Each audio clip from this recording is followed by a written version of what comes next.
just before we start the podcast. Another thing that I've been listening to so many podcasts, but like a lot of people do a thing where they don't really have an opening. It's just like a cold open bit before the little opening jingle, and then they just start talking about stuff. And I'm like, I feel like that's like the way forward. Okay, yeah. Well, what do we want the cold open to be? I was talking about how I've listened to podcasts and I've seen some do cold opens. Okay. Yeah. And there's our cold open. There we go. Cold open. It's the future.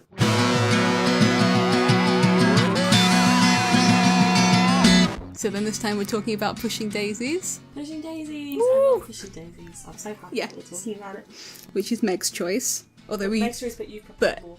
But I've been thinking about it all day and go, oh, that's something I could talk about. Oh, that's something I could talk about. I'm just overly prepared for every little thing. And then I took a 2-hour nap. That's what I did today. all my notes will just fall apart anyway. But it's officially your choice. But we've both seen it and we both really like the show. So it's. Yeah. How old were we when this show came out? Maybe like 14, 15? Yeah, I think it was about 10 years ago. It was before like streaming and I had a laptop. Yeah. I remember I had to ask my mum if I could use her TV. I think it was like Thursday nights, and it was sponsored by Toblerone, and I would watch it. I remember it being sponsored by Toblerone now, because like, oh yeah, that's quite a whimsical chocolate. That makes sense. Yes, it does. But I remember watching it on Channel 4, and I think you were the only other person who was watching it. So it's been a while. And how have you rewatched it? Multiple times since then? A few times, yeah. I watched the odd episode. It's a good one to just like jump into. I hadn't watched it again until we watched 3 episodes in preparation for this podcast, which were Bitches from series 1. Comfort Food. The other Comfort Food was the baking contest one. So many more I wanted to watch. I know. I meant like to watch more of them before we did this, but I just listened to podcasts and I didn't watch anything. And then the other one was the nun one, the nunnery. Yeah, Bad Habits. I knew there was a cool pun name, Bad Habits. So those were 3 we watched. I remember there was one that was something to do with bees. I remember the settings of a lot of things. Yeah. Oh well, that's one of the things I wanted to talk about was just the tone of it. As a TV show, it's like a children's book, or like a fairy story, where every episode it's like, now we're in a convent, or we're in a lighthouse in the town. There's one about that car company that's making cars powered by dandelions. It's all like stuff a child would. Oh yeah, I forgot about the car one. And there's some perfume inventor guys. Yeah, I remember there was one where he thought Chuck smelled weird or like unusual. You smell like death, and she gets really freaked out because spoilers, she's dead. Yeah. Spoilers from the pilot. Alive again by Ned. Yeah, we should probably do like a brief overview of what the show actually is. So, should we say the facts were these, or is that... the facts were these. Tim Dale voice. Ned is an awkward, lonely pie maker who owns a shop called the Pie Hole, and he has a power where if he touches dead things, they come back to life, but if he keeps them alive for more than a minute, something else has to die. So he teams up with a private investigator called Emerson Codd, and they undead murder victims and find out who killed them and then touch them again and make them dead again and then collect the money. And he alives again his childhood sweetheart, Chuck. But then that means they can never touch again. And then she comes along on their adventures and helps solve murders. And that's basically the gist of the show. And then hijinks in various whimsical locations. Yeah. God, I don't know. There's so many things to talk about. What are we going to... Well, I have my 3 main events that I'm imagining as 3 circles in my mind. One of which was like how fairy tale like and storybook like the show is, particularly with having a narrator. That it's like story time. Yeah. The narrator. I've got a note that is just the narrator. Because I really like the narrator. I don't really know what I want to say about the narrator, but I just really like the narrator. He's Jim Dale, so he does the American audiobooks for Harry Potter. Oh. And I love how specific the narration is, so it's like, 23 years, 5 hours. Yes. Yeah, it's like down to the number of seconds. And it makes the time really specific, while the time of the show itself is really non-specific. No idea when it's set. Yeah, that it seems sort of 60s-ish, but then they have like modern technology. And do they have modern technology? I think so. I never see anyone on like an iPhone, but they have cell phones. Yeah. Did we have iPhones 10 years ago? I don't know. How long has the iPhone been around? I feel like it's always been with us. I don't know. Yeah, I think we probably did have iPhones 10 years ago. It was around the same Yeah, time. there's also a kind of 50s vibe with the colours. Yeah, and yeah. stuff, I definitely feel like a 50s, 60s vibe. everything is kind of odd. It's just so aesthetic. Yeah.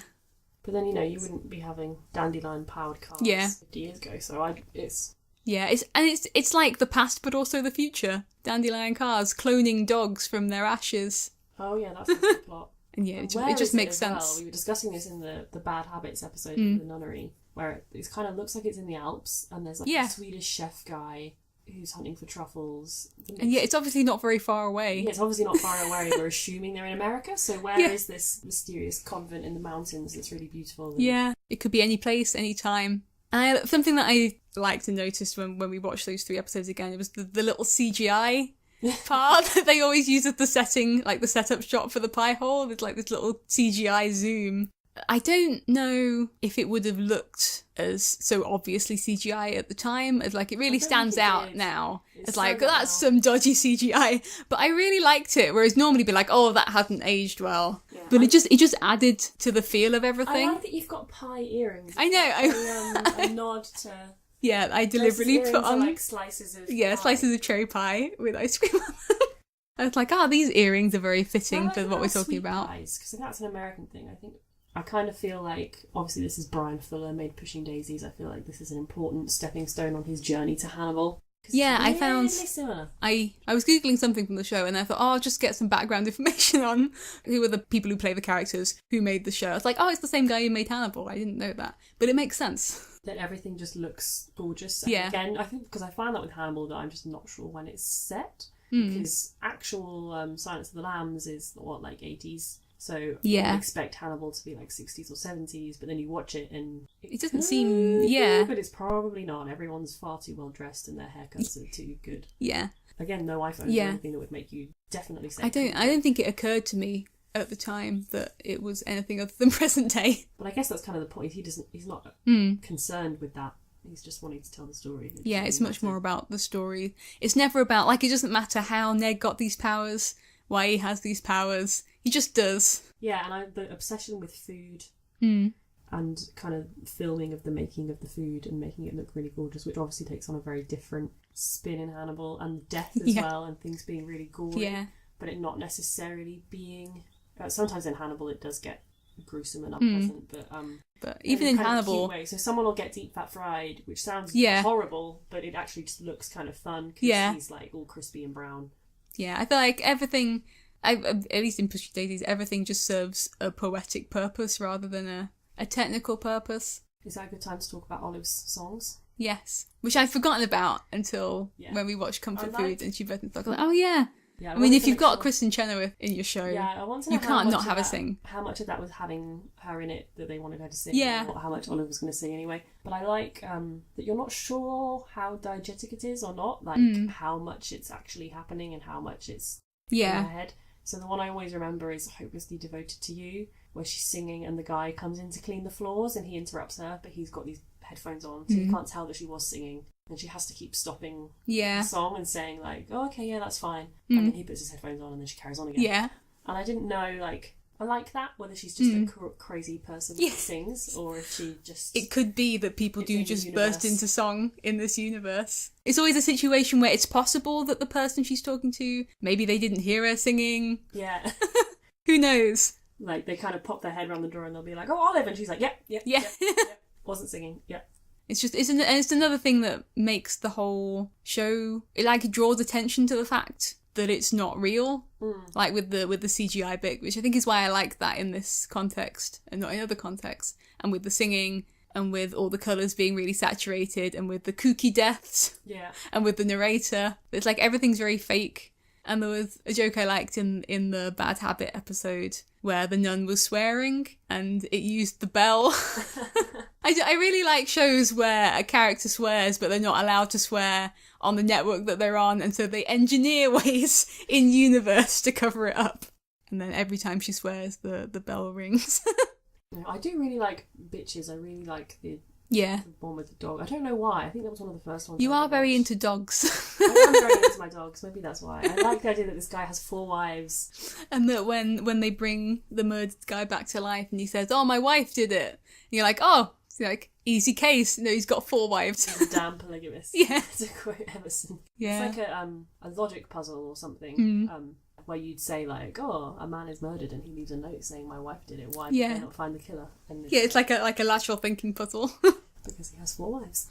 But about that kind of fairy tale aspect of it, it being a very comforting way of exploring quite dark subject matter in terms of death is a very big part of the show. So I feel like a lot of quite serious topics are dealt with in a very light-hearted fashion, and that eyes is like a central symbol of that, in that they're made out of rotting fruit that is then made into something that's really delicious. Yeah, so Ned saves money by just having rotten fruit and he touches it and then... Because he can touch it and bring it back to life. He can never eat any of his own pies. Yeah. I think there's an episode where he's at Chuck's aunt's house and they give him some pie and he bites into it and it turns rotten in his mouth and he spits out and then he realises this is one of my own pies, and that's a good giveaway because Olive has been sneaking pies with antidepressants in them. That always bothered me though. I feel like you need to touch the fruit more than once when you... I guess if you, like, once you put it into the crust, that's not to think about it too much. Die when you touch all those berries? Surely something has to die. I hadn't even thought about that in the context of fruit. Yeah, because there's times when he's brought animals back to life and then another similar animal dies. Is there somebody eating a banana walking past the shop and then suddenly they've got a rotten banana? Possibly, yeah. It's not addressed. These are the questions we need answered. If only they'd have more episodes. Yeah. So I thought that was a good symbol of the whole show, that it's a delicious pie made out of rotten fruit, that it's life made out of death. Yeah, this show makes me hungry all the time. Yeah, it makes me hungry for pie. We never have pies like that in this country. It's very hard to get hold of them. Maybe we should make some more. We can make a pie business. We'll make our own pie hole. But it reminded me of a quote from The Good Place. Have you watched The Good Place? No, I know I need to.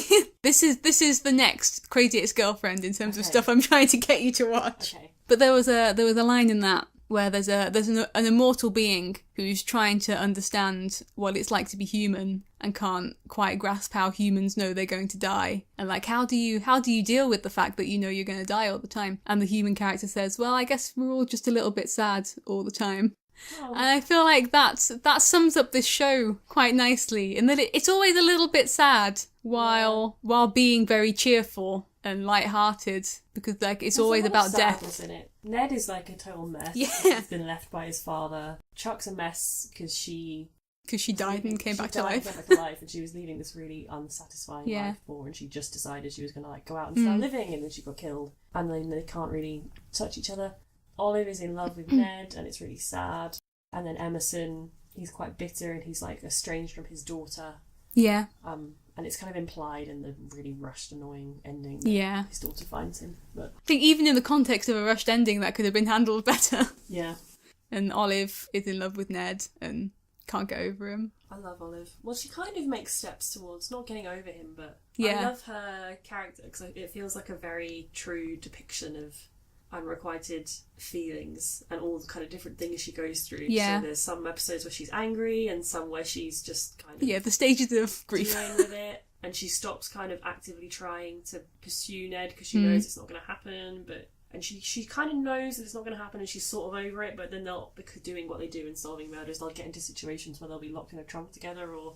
Yeah. And you'll see that it's just sad. Classic scenarios. She knows it's not going to happen, but she still has these moments where they're in confined space or when they're forced to hang out, or he compliments her, where she kind of has like a moment of thinking like, oh, well, maybe, oh, even though she knows that it's not going to happen. There's one where I really like where they're being, with the Norwegians, there's like, I can't remember what the Norwegians do. There's this, they live in a bus and they all wear like uniforms and they're just the Norwegians. And I think they're trying to put Ned out of business and they're like pursuing them, and Olive and Ned are falling off the edge of a cliff because they think they're going to die. And she says, oh, I'm sorry you never look at me the way you look at Chuck. And he says, oh, I wouldn't say never. And it's this moment of like, oh, on her face, and it's like, oh, Olive. Yeah.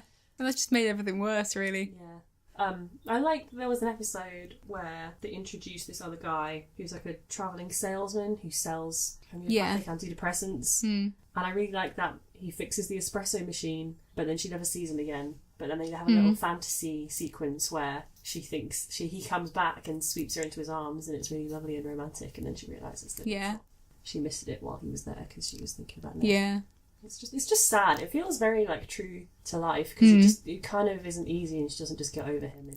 I think it was possibly because we were just watching 3 episodes without watching the ones in between. But I thought that maybe in Comfort Food she actually had got over him, because I was like, did Olive ever get over Ned? I can't really remember. She seems to be doing okay, and then at the end you're like, oh no, she's definitely not over Ned at all. Yeah, but I think that's what it's like. Yes.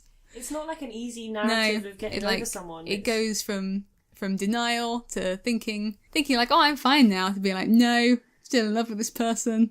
Then try to come to terms with that again. It's just a mess. It's just a series of moments of thinking you're fine, and then thinking you're over it, and then thinking that you're not. Just because like that state becomes so normal that it's like it's sort of she forgets that this is what being in love feels like, and she's like, no, I'm just normal now. This is fine. It's very sad. I'm team Olive. Not that I think we should be pitching people against each other, but yeah, I remember you saying that when probably like when the show was airing, when we were watching it then, and that Olive was like your favourite character. I was like, oh, okay. Olive is my favourite character. Olive. And then I was like, oh yeah, Olive's fine. But now, then watching it again now, I was like, Olive's the best character. I know, right? Why did I not love Olive the first time? She's so cute and spunky, and she sings, and she used to be a professional horse jockey, and... And she just seems like a really interesting character. More so than Chuck. Although Chuck did have I think one of the reasons I liked the Bad Habit episode, the best out of the ones that we did watch, is that she had a little, like, crisis about not being dead, but also not being alive, and finding her place in this new weird limbo state that she's in. That's what I mean. I always felt like Ned should just let her go. Yes. Like she felt she was tied to him, and... I'm not sure how I felt about Ned when I first watched it, but like rewatching these episodes, I was like, I don't like Ned. Yeah, I get that it's the point of his character, but he's very selfish. I don't know why he wouldn't be with Olive. I mean, he clearly needs someone who's quite like peppy and optimistic, which she is. Yeah. And I think, he's kind of fixated on Chuck. He's so fixated on his childhood. Yes, from his childhood before everything went wrong. But she needs to be her own. That he still hasn't... He's a constant reminder that she's not dead and not alive, and all this stuff that happened to her, and they also can't touch. And I get, like, obviously, asexuality is a thing, but I don't know if that's a thing. I thought from the episode where he has the sex dream about Olive, and he has a huge dilemma, I assumed then he wasn't asexual, and so in which case this is an issue then. Yeah, it seems like it's an issue from how they presented it. Who's to deal with that? Also, there's the practical element of you could literally kill her.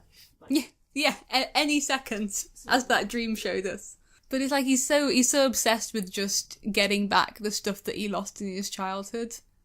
That, like, baking the pies, because there was like the flashback bit where he started baking pies in boarding school and all the other boys liked them because it reminded them of their mothers and of home, because all their mothers baked pies, and it's like he's just trying to recreate his mother. When his mum dies, she's making a pie. Yeah. She puts a pie in the oven, and then there's like the ding of the oven timer with the pie, because that's how he knows there's a minute. Oh. She dings and falls over, and she's dead. So it's like, there's the whole pie thing is just him trying to get his mother back. There's the whole abandonment issues with his father. There's trying to get Chuck back and clinging on to that. Went after Chuck before when she was alive.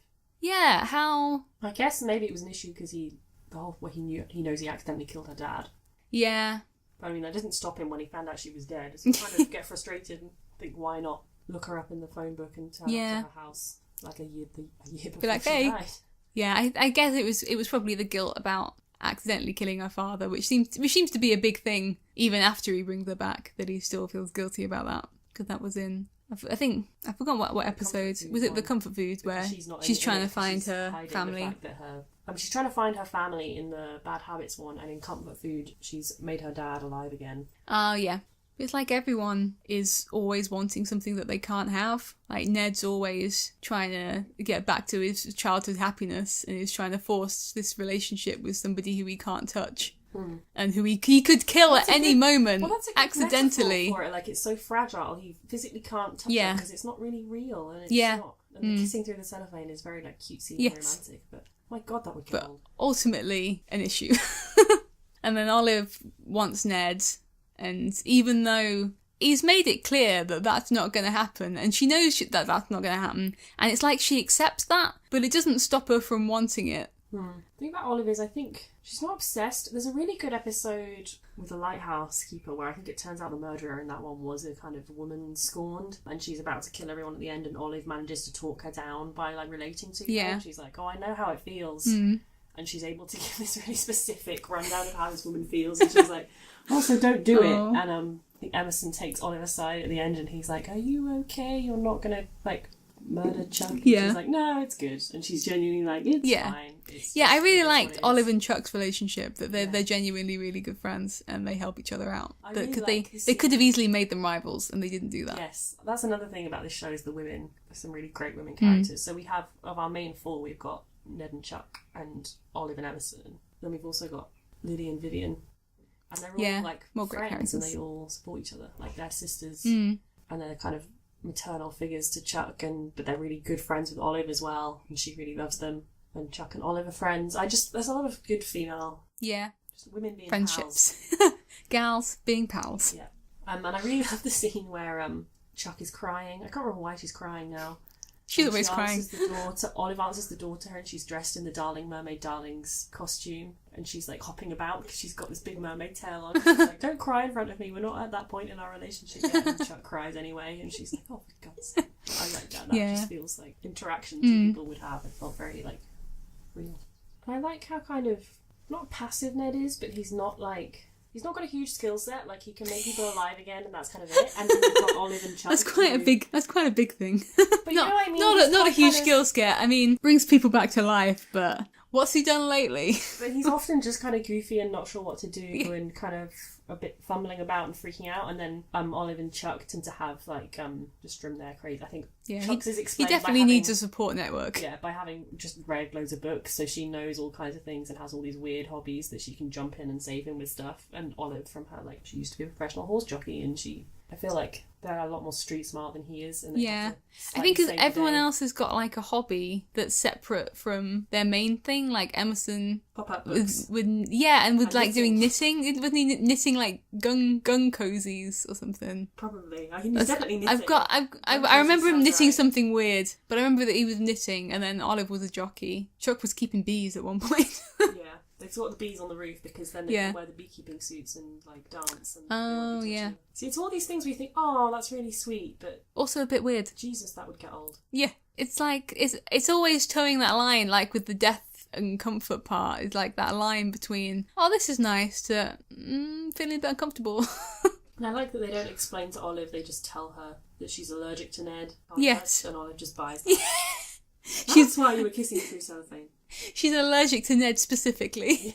And they pick such perfectly weird, but not completely oddball hobbies and jobs. Yeah. It's like, oh yeah, people are jockeys. That's a thing. And she's really petite. So it makes sense. And she's very like tenacious and competitive. It definitely makes sense that she would have been a jockey. But it's still one of those weirdly whimsical jobs. Like there's an episode of The Simpsons with jockeys that kind of makes them into weird, creepy little imp sort of characters, and there's like a whole jockey conspiracy, and they have like an underground lair that's through a tree or something, and then they sing a song, and it's made me a little bit scared of jockeys. I feel like that was my first exposure to the concept of jockeys as a child, was this creepy bit in The Simpsons. And it's a really creepy episode of Midsummer Murders with jockeys. I can imagine that. Well, there was jockeys murdering because there's something a little bit weird about jockeys. Or is there? Is it just the Simpsons episode that I watched in my formative years? Well, they're all a bit weird in Pushing Daisies as well. And Olive's like the most normal one, isn't she? And there's like Is she? There's like a conspiracy. Well, not conspiracy, but they were all kind of sworn to secrecy because one of them died, and he's now coming after all of them one by one. It turns out at the end, he has his. They thought this guy was dead. You find out at the end of the episode, everyone thought he was dead, and it was supposedly his ghost that was killing all these people. He's not dead, but in this accident, he lost his legs, and he's had his horse's legs put onto his body, so he's got horse legs. Which should be like a grotesque fawn? and horrible. Yeah, like a fawn, and he's really tall now. But like that should be horrible and grotesque, but it's Pushing Daisies, so it's just like, oh, okay. I think that's right. So that's the thing. I've not seen that. I don't remember that at but all. I'm now thinking like that's so bizarre. That can't be true. But it's Pushing Daisies, so why not? Yeah, there are cars running on dandelions and dogs being cloned from ashes. So someone who can bring people back to life. You know, that's the whole premise of the show. It's a bit kooky. And you wonder. I want more questions answered on how it works, because Digby, the dog, was brought back to life when Ned was a kid, and he's still going. So are you just now frozen like that forever? Yeah, because like, is Chuck going to not age now and just live forever? That's what I assumed, is that That's kind of she's basically immortal. And they don't address that. Like, no. I'd want to know that. If I saw your dog from 10 years or like 20 years ago was still alive, I'd... Yeah, so that dog has probably lived out its natural lifespan. I think we can assume. Because that's what I assumed, is that like Chuck wouldn't age. I don't know if it means she can't die. She can probably die in normal ways, but wouldn't age. Or maybe not.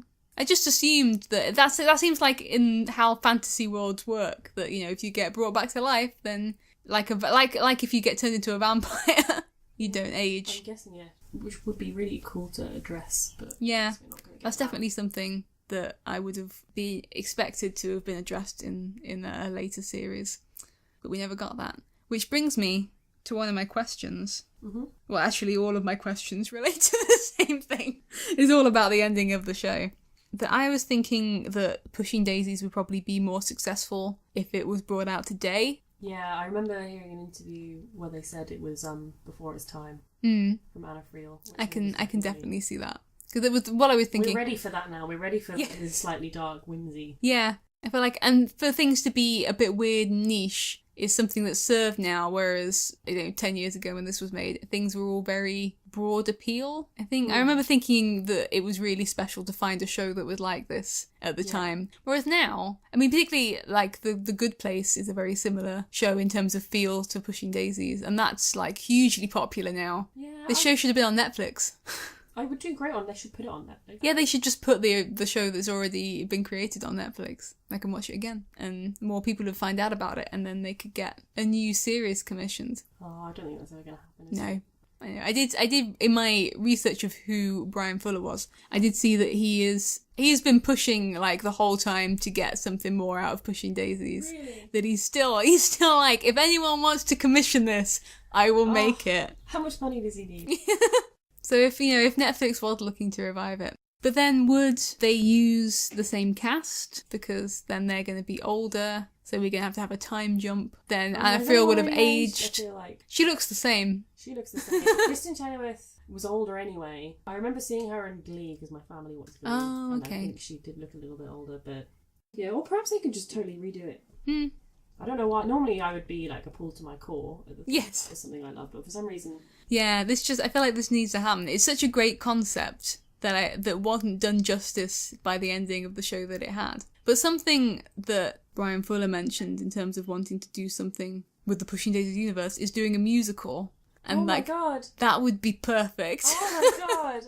Because you could totally recast it, because that's what happens with musicals. Oh, they can't see my face because it's a podcast. Oh my god, that's all I want. But you look so happy. That's all I want in life. Oh, that would be amazing. It would be perfect. You can still have Kristen Chenoweth because she's a well-known sort of Broadway star anyway. And age differences don't matter as much if you're far away on the stage. It doesn't matter. Anyone can be any age. Oh, that would be so good. It fits into the... I think Anna Friel has done musicals as well. I think she was in Breakfast at Tiffany's. Oh. I'm sure Lee Pace can do anything. He owns my heart.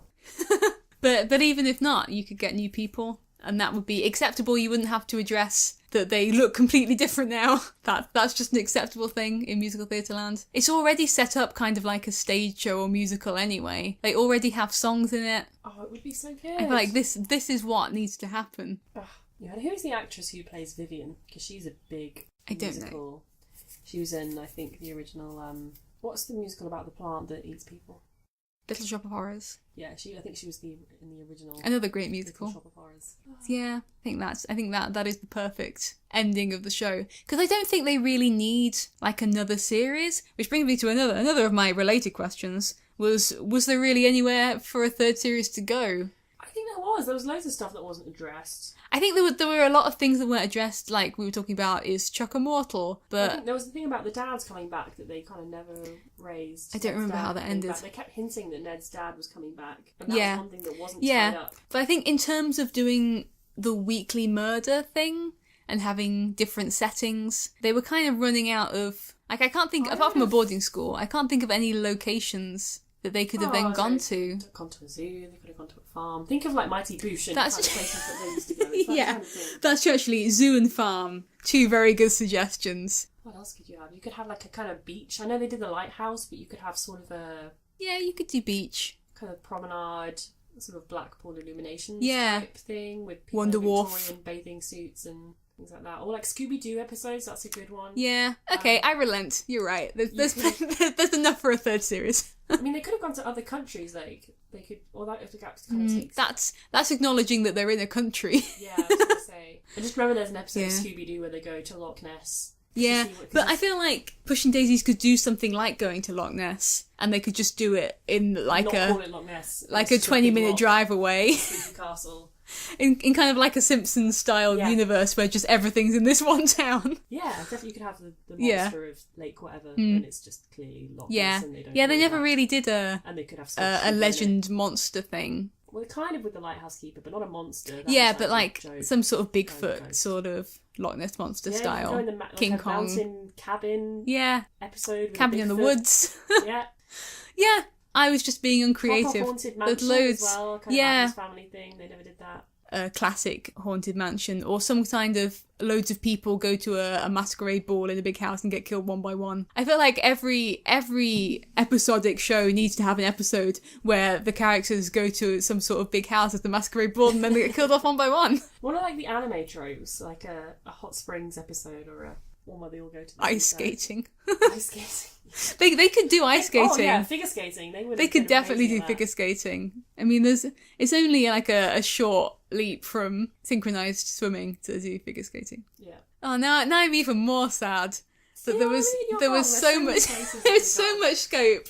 But I think maybe only for one more series. I think it should have had 3 series and maybe done a longer. I would have liked to see a series with Ned and Chuck broken up and trying to move on. Well, that segues nicely into my last question, is how do you think the show should have ended in terms of Ned and Chuck's relationship? Like, I don't want to hate on their relationship because they are really cute. But you just love Olive so much. I love Olive so much, and I just think you can't touch, and it's clearly an issue. Otherwise you wouldn't keep talking about how it's an issue. Yeah. I think it's I don't even mean for sex. Like, even if it wasn't an issue in that they were both perfectly happy to never be able to touch each other, it's like symbolically an issue of this is something that shouldn't really be happening. You need to let go and move on. Her living with him is just a constant reminder that she's neither. Yeah, it's a reminder for her that she's in this weird limbo state. And if she didn't age and he did, that would be an even greater reminder. Because the whole point of Chuck was that she had just decided she was going to start living her life and not be like stuck in the same house doing the same thing, and she was going to go off and travel. And it was when she was travelling that she was killed. But then she's been brought back from that to just stay with Ned, who's her childhood sweetheart. Yes, like a pet.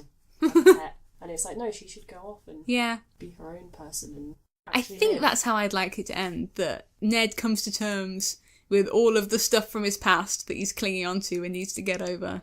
I mean, I would love him to be with Olive, I think that's... Yes. Yeah, and then that could... It leaves room for that to happen then. And then Chuck can go off and do her own thing and have adventures. I can just imagine a little montage at the end of her, like, climbing Mount Everest or something. Yeah. Doing, like, swimming through the Amazon. Just doing cool stuff. And then Olive can maybe be with Ned. I feel like I wouldn't necessarily want that to definitely happen, but to be in a situation where it's like it could happen. That's my ideal ending. I don't want Olive to be happy, whether it's with him or properly managing to get over him. But that does kind of leave poor Ned, though. But I mean, he needs to deal with it. He needs to move on. In the past. I think certainly him and Chuck staying together and like growing old together is like the worst ending that they could have. Because it's like no one's dealing with their issues. Olive's still sad and alone, probably. Yeah, poor Olive. And even though like it seems like the romantic ending, but in the little ending, the rushed ending that they did, she's opening a macaroni cheese restaurant with that taxidermy guy. Oh yeah, taxidermy. He was supposed to be like, I remember the creator saying he's supposed to be like Ned if Ned didn't have powers. so that's why she likes him. Yeah. But it still felt like she hadn't spent enough time with him. I think... And also, that's not healthy, like, just if he's a substitute Ned. Yeah, that's not really... how it works. That's not getting over Ned. That's finding a new Ned. But I also do quite like the idea of Ned and Chuck staying together and no one addressing their problems. Just because I feel like that's the wrong thing to do, and it makes it kind of interesting. Because it's the nature of the show is like, it's out of the real world, and it's in this bubble of loveliness where people are horse jockeys and lighthouse keepers, so, and bake pies. So like, oh no, of course, why can't they stay together and never touch? Because it's romantic and it's true love. Like, okay, if we're living in a fairy tale world, I guess that makes sense. But I feel like that wouldn't be the message if they did do that. No, it wouldn't be the message, but it would be the reason for it. It would be a reasonable in-universe reason for it to happen, certainly. Because true love. Yeah, just because true love, like a Disney film. But I think that does, raise some interesting questions about how difficult it is to get over stuff, and that some people never do. And also, I quite like it when TV shows don't do the thing I want, and I'm like, I didn't want you to do that show. Now I'm interested in why you did. Yeah. I suppose an interesting one would be Chuck dying. Yeah. Like an accidental touch. Or she even hints at it in the Bad Habits episode when she's having a crisis about the fact that she's neither that she doesn't know who she is. We should just end it because I'm unnatural, and this isn't, like, and one where she kills herself would be incredibly dark. Yeah. But I could see them doing it in a not dark way. Because you could have it in that they both Ned and Chuck realise that this is kind of what needs to happen, and that she'd lived out her life, and it's time now for her to move on, and she's living in this unnatural limbo state that's making everybody unhappy and uncomfortable, and that Ned needs to get over all his childhood trauma, and that he then, like, touches her to kill her again, and it's I can see them doing it. A bittersweet ending. Kiss on the...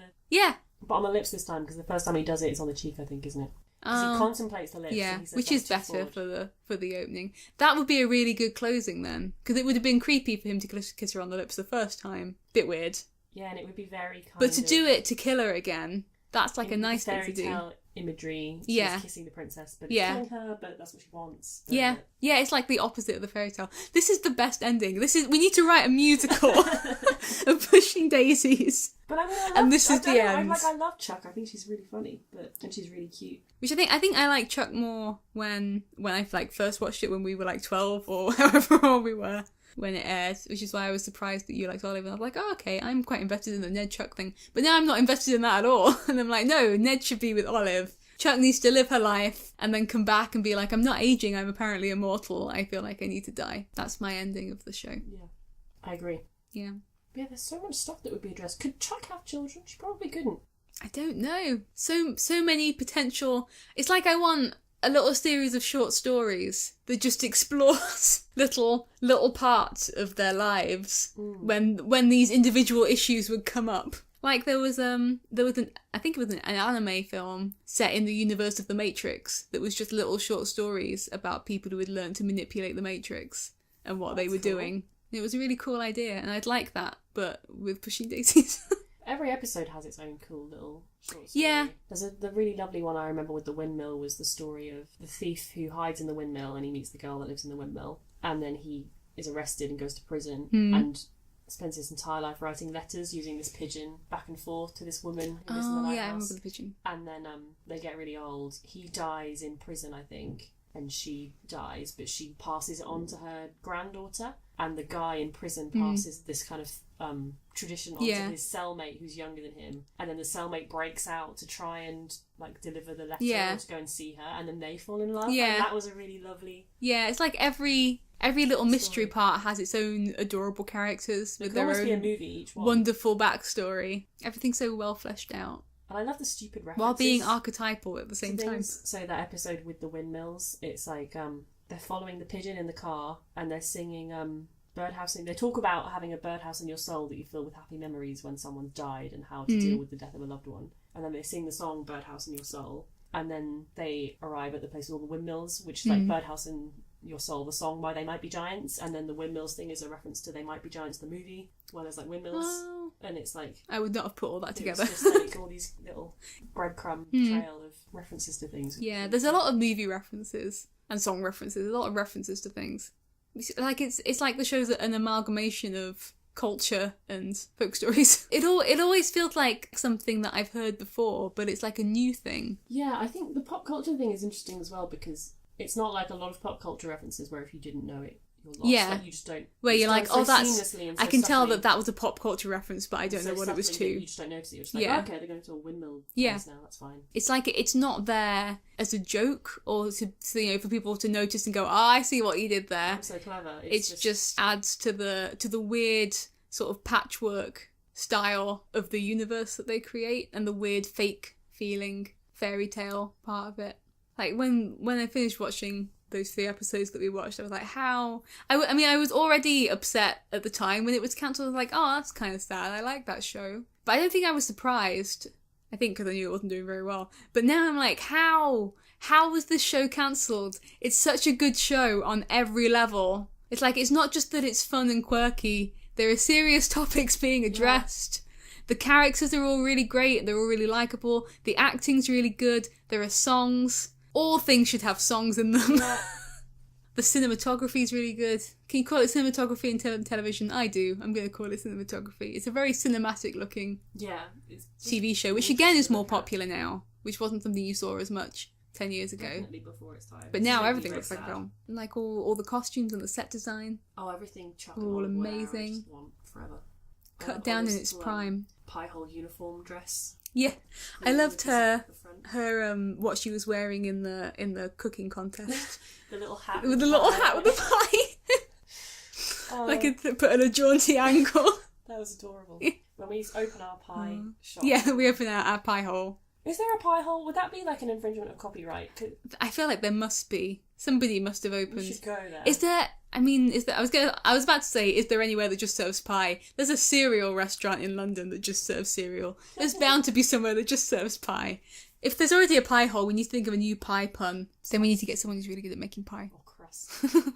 I'm okay at making pies. I feel like I can transfer some of my cookie skill. So can I make pies? I'm showing Grace. That is a nice looking pie. Yeah, for the listeners. I was thinking, like, again, because in my podcast listening adventures, a lot of podcasts do show notes where they put like little pictures of stuff they've been talking about. It's like, we should have show notes for pictures of pies in it. Make everyone hungry. We talked about everything we wanted to talk about? I think so. At least in terms of Pushing Daisies. But I was quite fond of the notion of having segments. Yeah, and I like a pie. Like a pie, having little pie segments of our podcast. Our pie cast. Oh! That's, if we open a pie shop, we need to start a pie podcast, and it'd be called the Pie Cast. But I've also given it like a little, it's not a pun title, but it's like a little reference title of the segment we're now calling You Have Been Watching, or rather We Have Been Watching, but that's not a phrase, so it has to be You Have Been Watching. Although it's not necessarily going to be watching, it's just something that we have consumed media-wise. Okay. In the time that it takes us in between recording sessions, which in this case has been 3 months. So it like the idea was like, it's just something that we've seen that week, and it's like, a fast-paced rundown of stuff that we've been into. But then it was 3 months, so in the You Have Been Watching /playing /listening to /experiencing segments, my You Have Been Watching, although it's a playing, so I'm already breaking the rules of the title that I gave the segment. But it's a You Have Been Playing, and I have been playing Getting Over It, which has been quite a big deal in the gaming community. And then I asked you if you'd heard of it, and you had not heard of it. Because I'm like the worst person to ask. You don't care about games. I wouldn't know anything. I mean, Animal Crossing is like my And I think it's funny that when, like, if you're really into something, you think, this has been really big in this world that I'm in. Surely everyone's heard about this. And then you go into the real world and it's like, no one's heard about this. Why would anyone have heard about this? It was silly for me to have expected that to be so. But the full title is Getting Over It with Bennett Foddy, who is the creator of the game. I just showed you a little speed run of the game, just so you could get an idea. Cool. It was not what I was expecting.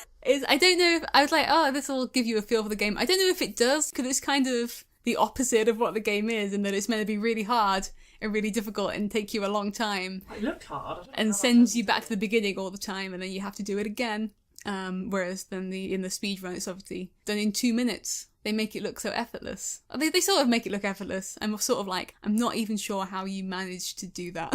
But because I saw this game around a bit and a lot of people were playing it, and it just looked like a rage game. You know, you get so far and you get over a really difficult part that took you ages, and then you're like, oh cool, I got over that bit, and then you do one jump and you hit something and you're back down at the beginning again. It's like, guess I'm doing that really difficult part again.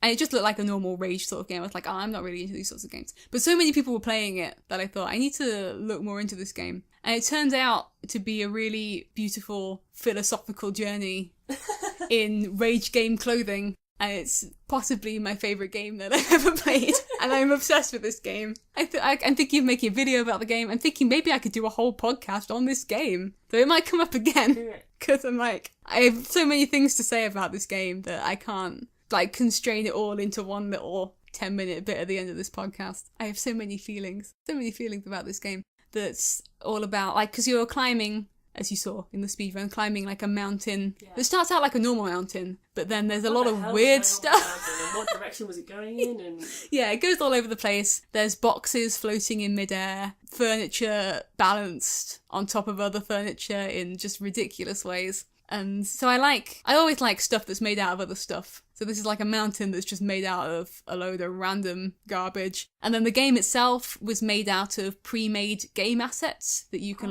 buy from places to build games out of. So it was all pre-made graphics that they then assembled to make this. And the character that you play as was like stock character 1. And then they put him in a pot. He's a little man. Yeah, he's not, he wasn't in a pot in the pre-design thing. That is a game-only function that they got. A character, they got a pot, and they put them together, and then gave him a hammer, and then you climb the mountain with this hammer. And it's all about failure, and trying again, and frustration, and it's talks about game design a lot, and trash culture. And what you wouldn't see in the speedrun is that why it's called With Bennett Body, as the little hanger-on of the title, is that he does a sort of voiceover narration throughout the game and comments on your performance in a way that starts out in a typical kind of rage game snarkiness. It's like, oh, guess you've got to do that again, but becomes more and more sincere and emotional. Oh, that's really and it feels like you're really having a heart-to-heart with the game designer as you get closer to the top. And he quotes sort of philosophers and songs, and sometimes songs play, and they're all like public domain songs, because it's more just building stuff out of other stuff. Oh, that's really fun. See, when you were like, oh, I'm obsessed with this game, I was thinking like, oh, okay, and then I saw the little man in the pot with his hammer, and I thought, what? Grace, are you okay? But watching it and then hearing you explain it like that, it makes a lot more sense. Because I didn't get the deal with the game when I first saw it, and it just popped up on YouTube, and I was like, oh, I'll watch this person play this game. I was like, what is the man in the pot? He's climbing over a tree? What? I don't have time for this. And then suddenly everyone was playing it. I was like, well, if everyone's playing it, then there must be something in it. And then that was when I realised, like, I completely misjudged what this game is. It's nice when stuff surprises you in that way, though. Yeah. Better that than the other way around. I feel like that's... If I'm going to cut myself off there. Okay. Otherwise, I'm going to get too deep into things. I've been so busy. There's not a lot of stuff that I've been new stuff or anything. So what I found, I was just thinking, you reminded me, we're going to do what you've been watching, and I was like, I reminded you of the segments because I knew you'd have forgotten. And then I was like, what have I been watching? And I was like, well, the honest answer to that is Friends, which is weird because I've seen all of Friends so often. But it's been in the past, this year basically. It's on Comedy Central now, and I've also just been watching. Is it on our Netflix, or is it on the American Netflix? Oh, I think it might be on our Netflix now. So yeah, I've been watching it there on Comedy Central, and also just compilations of it on YouTube. Because if I'm having a bath, or if I've just got 20 minutes, I don't watch stuff anymore. It's sad. I'm busy. You don't want to invest in having to think about a new thing. It's just watch an old thing. And it's rediscovering it, because I remember I was obsessed with it. We were both obsessed with it when we were age 12, 15. We saw all of it on early teen years. And I'm realising how it's literally half my personality. Yeah, I still quote it all the time. And I don't even know I'm quoting it. There are things I say that are just from Friends. And it's really I don't think about them as I'm quoting Friends now. It's just become something that I say. Yeah. It's a thing I say. Yeah, so it's one, is realising how much it formed me, and two, it's it really holds up. Because I feel we watched all of it 12 to 15, and then I kind of thought, it's not that great, other stuff is better. Yeah. But coming back to it, it's no, it holds up. And I think comparing it to stuff like trash, like The Big Bang Theory, which I hate, and sitcoms which are funny which now. I haven't seen, but I also hate. And it's it's just so much better, and the characters are just so good, and it's got, this sounds really shallow, but it's got such a strong aesthetic as well. And I don't know if it's just the time now, like everything comes back around. Yeah, like, it's sort of become nostalgic. Everything Rachel wears now, and I kind of do, like, especially early series. There was not so much. A time maybe like 10 years ago where Rachel became really unfashionable, and everyone was like, what was the deal with Rachel's outfits? And now it's come full circle again. I love a denim vest. I love the skirt with the pockets on the front and the her little aprons that she wears, and I wear all of it. And Monica as well. Monica's and all of them basically. They've all got some real good looks. And I also think maybe I'm just at a time in my life now where it's relevant to me again. Because I think watching it as a it's young like teen, it's like, oh, this is what being a grown-up's going to be like. And now we're sort of at the age that I think they were probably like early 20s when the show started. Like 24, 25. So I'm just coming up to that. And it's like, oh yeah, this is kind of obviously like it's not what life is like. Yeah. It's like, well, this is kind of certainly not in New York. I'm not in New York. I'm in an office in Cambridge, but this feels kind of I do this now.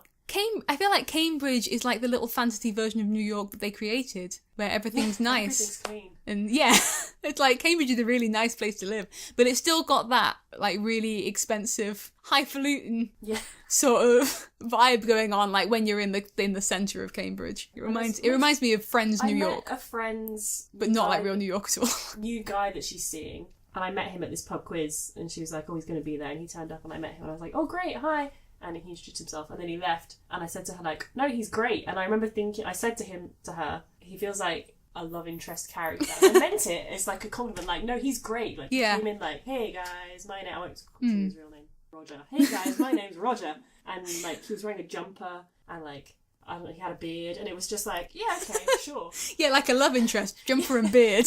Classic love interest. No, he was just such a character. I was like, yep, he's a character. I can just see in the Friends episode of Our Lives being like, oh, here's my new guy on seeing Roger, and walking in, everyone being like, hey, like it's a thing. Yeah, he's like the Mike, where you're like, oh, this person's going to be sticking around. Yeah, exactly, yeah. So it felt like, I feel like it's become relevant to me again with my life. And also I just realised how much it holds up and how it lasts. Yeah. Whereas other stuff is just not funny on any kind of closer inspection. It's just, and it looks good, and it's genuinely funny. Chandler is just so funny. I've been watching so many Chandler compilations because he's just... Yeah, and I keep having people tell me I'm a Phoebe, which okay. Phoebe's the best. She is also the best, but I'm Chandler. He's just hilarious. Hate Ross. Ross can die. Yes. Ross can die in a fire. Ross can die in a hole. I hate Ross. That's something I've definitely realised just from seeing gift sets and things on the internet and thinking about it more. Shitty things. He makes them fire the nanny because it's a male nanny and it makes them uncomfortable. He's an awful person.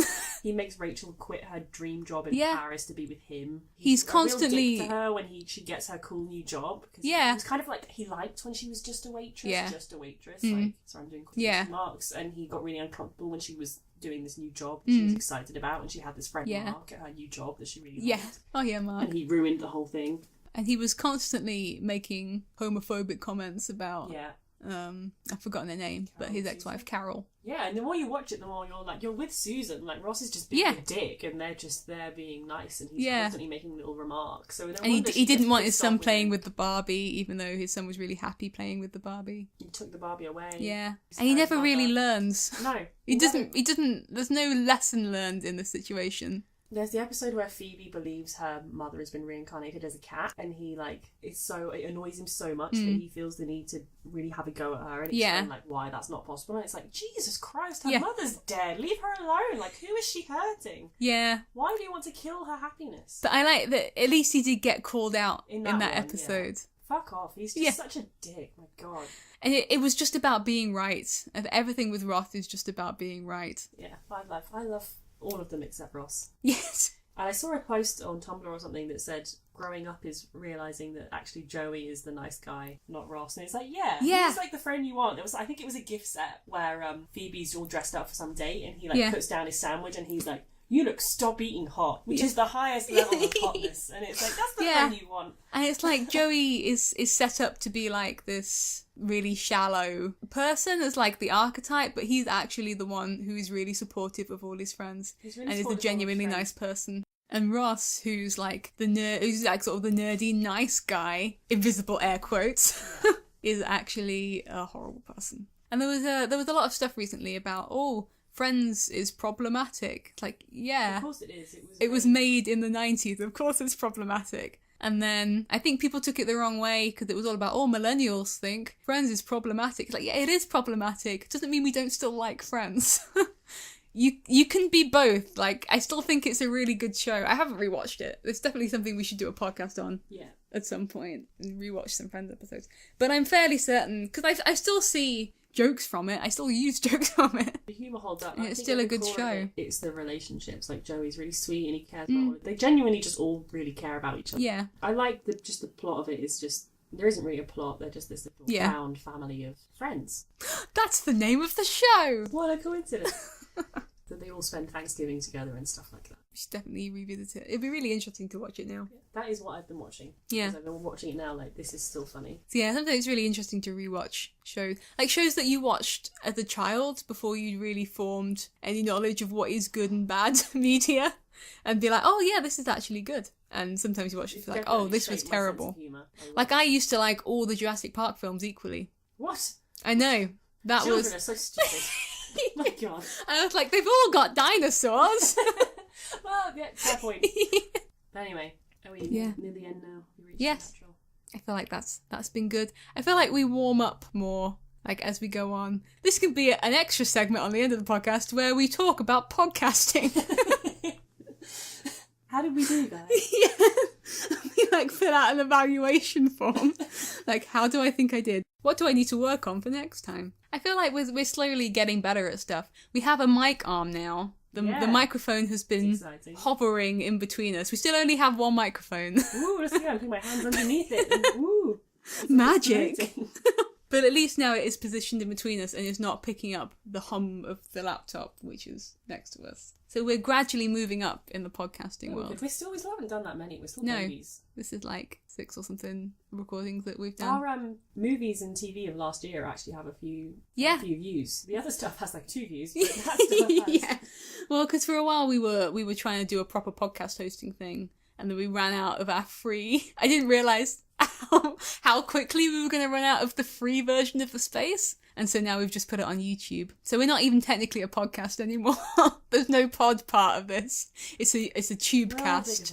And I never realised how lucky we are to have something like YouTube where you can just throw up whatever crap you have, and it doesn't matter how long it is, it doesn't matter how much space it's taking up on the internet. It's like, but you never have to pay for it. You can upload 2 hours of stuff YouTube. And it's free. And then I get into podcasts and it's like, oh, you have to pay to host a podcast?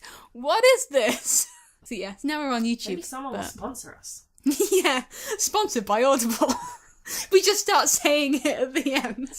Maybe they'll pay us. I feel like we fit on YouTube right now. Yeah, if we ever start, I feel like doing it properly. I'd love to be sponsored by something random. Yeah, sponsored by synchronized swimming. What, not like a brand, like swimming. Just the concept. We should start doing that. Just sponsored by time. Well, yeah, it's fun. I wonder what we'll do next time. Yeah, stay tuned. Your choice next time. Yes, it will be my choice next time. I might choose The Good Place. Okay. But the only issue with choosing The Good Place is that I feel like you need to watch the whole thing. And then that means watching a whole show. But I am fairly convinced that you're going to really like it. Oh, I'm sure I will. It's definitely on my list. There's so many people have told me I need to. Okay. Yeah. Tune in next time, possibly for The Good Place. I don't think we said who we were. No, because we did the thing where we just started talking.